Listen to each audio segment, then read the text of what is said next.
अस्सलाम वालेकुम, मैं हूं तैयब सैफ। इस वक्त अफ़गानिस्तान जो है पाकिस्तान की दुश्मनी में इतना अंधा हो चुका है कि वो किसी सूरत भारत के इशारों के ऊपर नाचने से भी हिचकिचा नहीं रहा। ख़ास तौर पे पाकिस्तान ने भारत के ऊपर जितनी भी पाबंदियां लगाई थीं और भारत को तिगनी का नाच नचाया था, उन तमाम का अफ़गानिस्तान अब तोड़ पेश करना शुरू हो चुका है। और आज की जो सबसे बड़ी इम्पोर्टेंट इंफॉर्मेशन सामने आई है वो यही है कि अफ़गानिस्तान के जो मुल्ला मुत्तकी वज़ीर ख़ारजा हैं, उनके जब वो भारत में गए तो भारत में जहाँ जाकर उन्होंने पाकिस्तान की दुश्मनी में बहुत सारे इल्ज़ामात लगाए, बहुत सारी बातें की। वहीं पर वो एक ऐसी डील करके आ चुके हैं जो कि मुस्तक़बिल में अफ़गानिस्तान को फ़ायदा दे न दे लेकिन पाकिस्तान को नुकसान पहुँचा सकती है।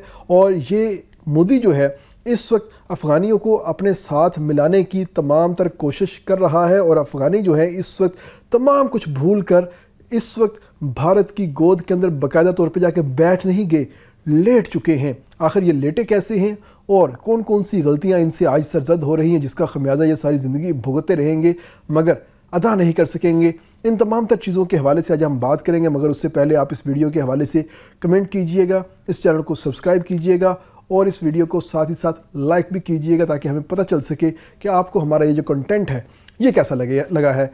ख़ास तौर पे हम थोड़ी सी पीछे माजी में जाते हैं कि जब पाक भारत झड़प हुई थी मई 2025 के अंदर, उसके बाद जब हमने अपनी फ़ज़ाई हदूद को बंद कर दिया, भारत ने अपनी फ़ज़ाई हदूद को बंद कर दिया और हमने एक नई पाबंदी लगाई कि कोई भी भारतीय कंपनी, फ़ज़ाई कंपनी पाकिस्तान की हदूद को इस्तेमाल करते हुए यूरोप, अमेरिका, शमाली अमेरिका, लातिन अमेरिका और गल्फ़, सऊदीया, कतर, ईरान, ताजिकिस्तान, उज़्बेकिस्तान इन ममालिक की तरफ जो है रूट इस्तेमाल नहीं कर सकेगी। हालांकि इसमें हमें नुकसान था मगर मुल्क के दिफा के लिए, मुल्कियान के लिए, मुल्क की शान के लिए हमने ये फ़ैसला लिया और इसका नतीजा क्या निकला। भारत की 5 कंपनियां इस वक्त खसारे में हैं, फ़ज़ाई कंपनियां खसारे में चली गई हैं क्योंकि पाकिस्तान से गुजरते हुए सिर्फ $700 उनको देने पड़ते थे और यहाँ से शॉर्टकट रूट लेते थे, सिक्योरिटी लेते थे और बहुत ही अच्छे तरीके के साथ वो अपने मुल्क में आराम से पहुँच जाते थे। और ख़ास तौर पर वो तमाम ट्रैफिक जो कि भारतीय पंजाब, दिल्ली या मुंबई जाती थी वो सारी की सारी पाकिस्तान से शॉर्टकट रूट लेते हुए जाती थी। लेकिन जब से पाकिस्तान ने उनके ऊपर पाबंदी आयद की थी उसके बाद से उनको बहीरा अरब के ऊपर से मुसलसल फ़्लाइट करना पड़ता था और उसके बाद गुजरात से एंटर होते थे। एंटर होने के बाद वो अपनी अपनी मंजिल की जानिब जाते थे, जिससे और कुछ नहीं।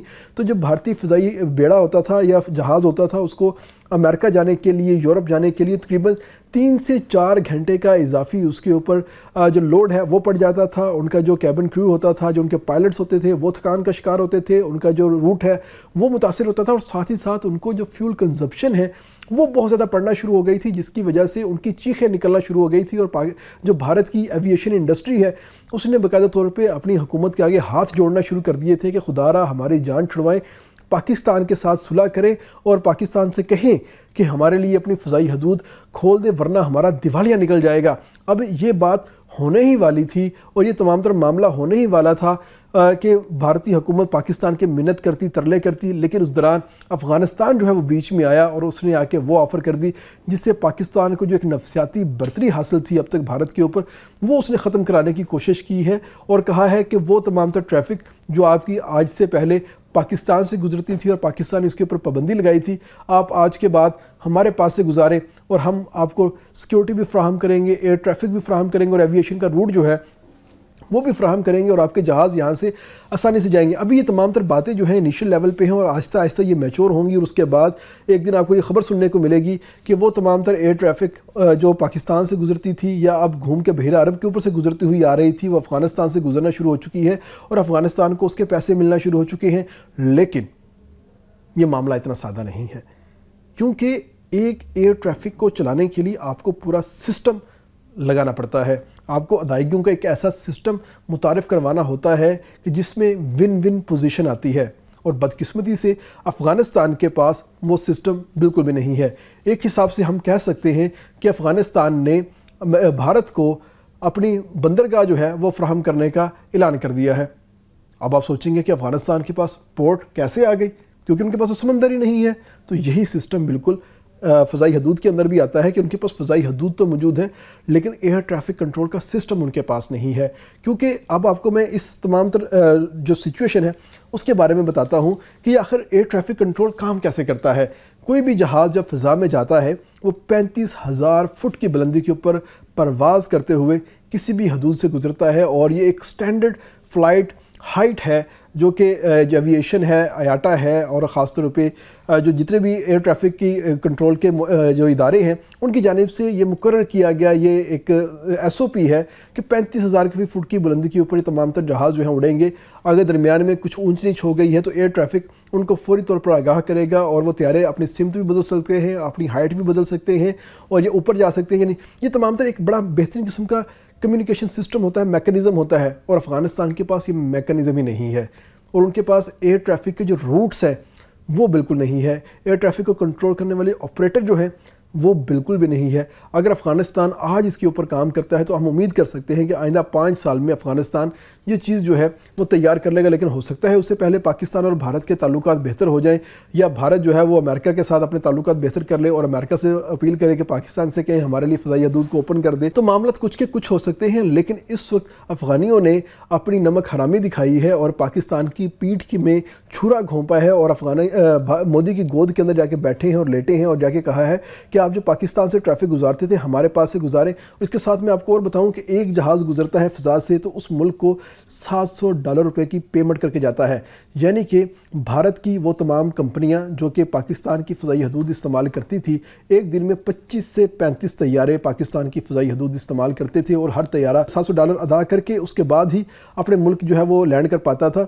तो ये तमाम तर अब अफ़गानिस्तान को रकम जो है वो नज़र आना स्टार्ट हो चुकी है। लेकिन अफ़गानिस्तान ये भूल रहा है जहाँ पर उनके पास इंफ्रास्ट्रक्चर का इशू है वहीं पर उनके पास सिक्योरिटी का भी इशू है।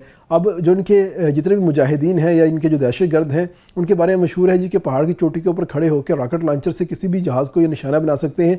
तो अगर इनकी हदूद से कोई एयर ट्रैफिक या कोई कमर्शियल तैयारा जो है उड़ता हुआ गया, उसको निशाना बना लिया किसी ने, तो उसका ज़िम्मा जो है वो कौन लेगा? अफ़गानिस्तान इस हवाले से भी जवाब देने से कासिर है, और इसके पास किसी किस्म की कोई इन्फॉर्मेशन नहीं है, कोई सिक्योरिटी नहीं है, नंबर 1।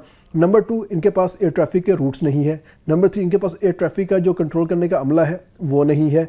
नंबर 4, मौसमियाती हालात जो हैं वो भी बड़े मैटर करते हैं कि किसी भी इलाके से हमने जहाज़ अगर गुजारना है तो वहाँ के जो मौसमियाती हालात कैसे हैं। ये जो जहाज़ हमारा है ये क्या बर्फीले इलाके से गुजर सकता है, ये गर्म इलाके से गुजर सकता है, या ये समुद्री एरिया से गुजर सकता है। ये तमाम तर चीज़ें देखनी होती हैं। उसके बाद ये तमाम तर चीज़ें अप्लाई होने के बाद फिर आगे जाती हैं। तो बदकिस्मती से अब तक जितने भी तैयारे हैं, एयरबस है, बोइंग है, या दीगर जितने भी इदारे हैं वो जो ये तैयारे बना रहे हैं, वो तमाम के तमाम तैयारे इंटरनेशनल स्टैंडर्ड्स के हिसाब से बनाए जा रहे हैं, और उसमें अफ़गानिस्तान कहीं भी फॉल नहीं कर रहा है। यानी अफ़गानिस्तान को अपनी फ़ज़ाई हदूद भारत को देने के लिए पूरी की पूरी एविएशन इंडस्ट्री को बदलना पड़ेगा, उसके रूल्स बदलने पड़ेंगे, तमाम तो चीज़ें बदलनी पड़ेंगी। और सबसे अहम बात, अफ़गानिस्तान के ऊपर अभी तक आलमी पाबंदियाँ हैं।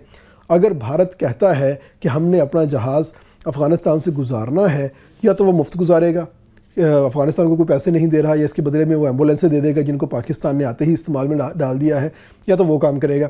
नंबर 2, अगर करेगा तो भारत जो है आलमी सतह पे जाके रिक्वेस्ट करेगा कि अफ़गानिस्तान के ऊपर से ये पाबंदियाँ हटाई जाए, हमने इनके साथ ट्रांजैक्शंस करनी है।